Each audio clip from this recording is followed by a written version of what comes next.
Hey, who's the first JetBlue on Bravo short of Victor Alpha? 35. You're an outbound? Yep. Hey, you guys should come up here one day. JetBlue 35 needs you to...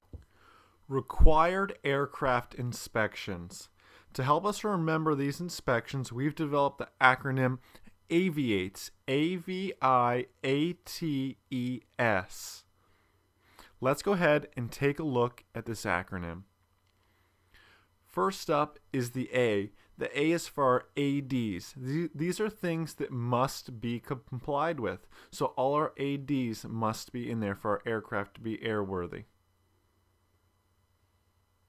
V is our VOR. Now keep in mind our VOR is an IFR check. However, it still has to be done every 30 days if you plan on flying IFR.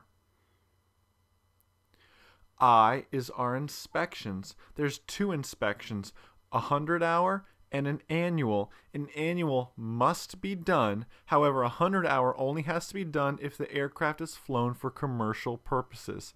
Keep in mind, an annual can take the place of a 100-hour, but not vice versa.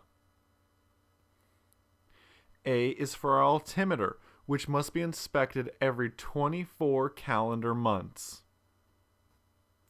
T is our transponder, which is another one that's every 24 calendar months. E is our ELT, which is every 12 calendar months. Our ELT, emergency locator transmitter, must be inspected. And S is for our static system, which is another every 24 calendar month inspection. You're on Bravo, you're short of Victor Alpha, you're a Beam the Iberian? The Beam Alitalia on the left there. Beam Alitalia. Alright, just hang on.